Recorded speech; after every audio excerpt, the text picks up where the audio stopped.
तो चलिए थोड़ा, जैसे नाग धुम्बल जी है हमारे, जी है ना, जो कि एक सेंटर ऑफ अट्रैक्शन भी रहते हैं काफ़ी। जी जी तो जिनको कहते हैं अपना ट्रैफिक का डीएसपी या एसपी भी बोलते हैं। ये तो है ना, चलिए और जनता का दिया हुआ जनता है का कि दिया प्यार का जो हम शब्द बोल सकते हैं। शब्द बोल सकते, क्योंकि बाहर हिमाचल से बाहर के जो मेरे यार दोस्त हैं वो इन चीज़ों को पचाने में थोड़ा सा असमर्थ होते हैं कि कैसे एक उनके लिए एक एंटिटी है। जी जैसे हमारी श्रद्धा अलग है, अब उनके लिए तो उतना वो नहीं है। उनके लिए क्या है कि कैसे एक एंटिटी को इतना कार्यभार दिया जा सकता है कि पुलिस भी वो एंटिटी के इशारे पर चले। जी ये थोड़ा सा है, तो मैं थोड़ा सा नाग धुम्बल जी के विषय में थोड़ा सा मैं प्रकाश डालना चाहूँगा आपके द्वारा कि क्या है नाग धुम्बल जी का इतिहास और उनको क्यों इतनी उपाधि दी गई है।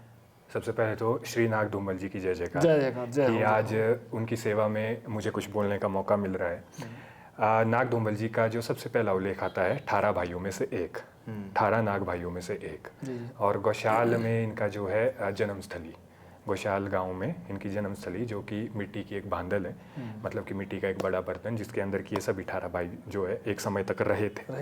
और क्योंकि विशेष परिस्थितियों की वजह से इन्हें उस बांदल का जो है त्याग करना पड़ा था।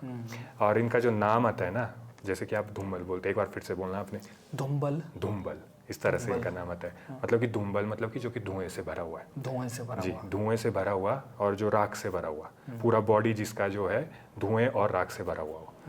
तो क्योंकि जिस बांदल से इनकी जो जब ये एक निश्चित समय के बाद जैसे निकले थे ये, तो उसके बाद वैसे तो इन 18 जो नाग भाइयों का उल्लेख आता है तो बोलते हैं कि क्योंकि जब वो धरती से गिरी हुई अंगार से थोड़ा इनको, क्योंकि ये शिशु रूप में थे, तो उसके बाद जो बांदल से जब ये जैसे भाग दौड़ में, मतलब कि एकदम से वो अंगार की गर्मी से और उसकी जलन से जो है सभी विचलित होकर के जैसे अपने अपने जो बांदल से एक करके निकले थे। तो बांदल से निकलने के बाद जो है नाग धुम्बल जी का जो हमारे जो कुल्लूई जो कल्चर में जो इतिहास में जो लेख आता है कि भाई ये इसी हिमालय श्रृंखलाओं में घूमे थे ये जगह जगह। और उसके बाद ये आकर के स्थापित हुए थे हमारे जो वर्तमान में हलान गांव है, पी गांव में। तो क्योंकि अब अपना मानव रूपी जो कन्या, मतलब इनकी जो माता और वासुकी नाग जी के पुत्र, तो हलान में आकर के इन्होंने अपने आप को स्थापित किया था।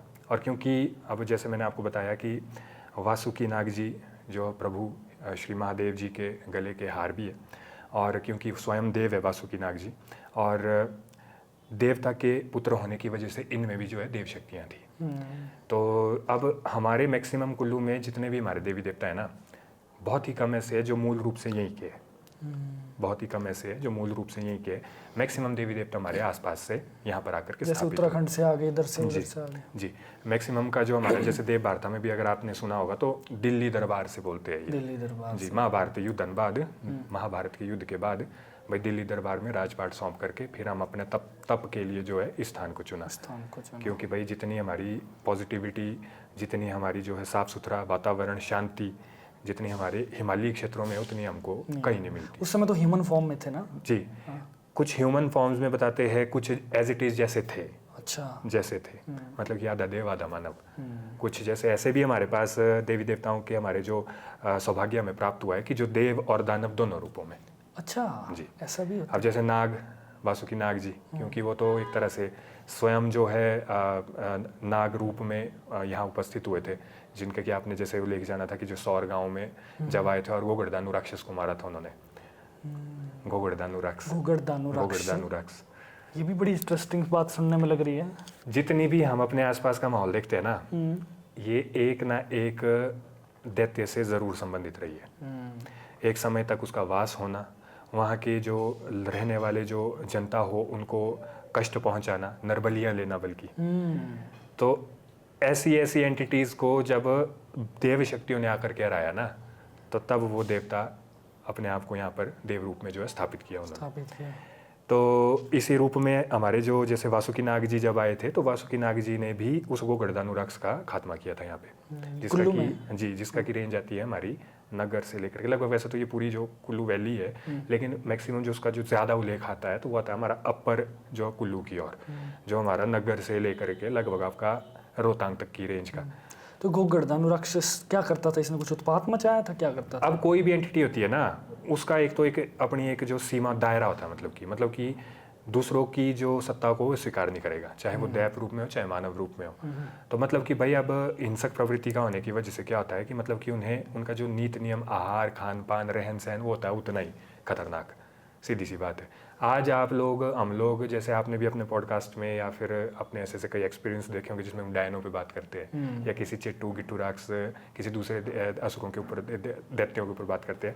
लेकिन भाई साहब जो ये दानवों की हम बात करते हैं, या जो सीधे सीधे देवी देवताओं से टक्कर लेने वाले थे ना, इनका जो कुछ जो स्तर था, इनकी जो शक्तियाँ वो कुछ अलग लेवल की थी ना। और सबसे बड़ी बात है कि कई ऐसे असुर, कई ऐसे दैत्य, दानव, कई ऐसे दानव, मतलब कि वो स्वयं दानव होने के बाद आज खुद देव रूप में स्थापित है। क्या बात कर रहे हो? जब किसी आपको ऐसे उल्लेख मिलेंगे जिसमें कि भाई आदमी दैत्य से भिड़ गया, क्योंकि आदमी भी सत रखता था। हाँ। अब दानी देवता जी का एक उल्लेख आता है जिसमें कि भाई ये किसी आदमी से ही टकराव हो गया था इनका, मतलब आदमी भी जरा सिद्धियों में थे, मजबूत ना, तो वो उनसे आजकल की तरह नहीं न्यूट्रल, आजकल तो आप हमारा नहीं है वैसा, हमारे पास का काम नहीं है। उस समय थे, सियाने थे भाई, सियाने थे। Please continue. हाइट कद काठी के लंबे, हाँ। देवी देवताओं का आशीर्वाद से मजबूत। मजबूत जो बोला ना वो सुनामी वाली बात निकली ना, कि भाई उनको क्यों बचाया, वही है ना, क्योंकि उनको आज है नहीं वो देवी देवताओं का वो मतलब कि एक जो मतलब कि साथ जिसको बोलते हैं अटैचमेंट नाम की चीज़। अगर अटैचमेंट होती है ना किसी को, उसको खुद पता होता है।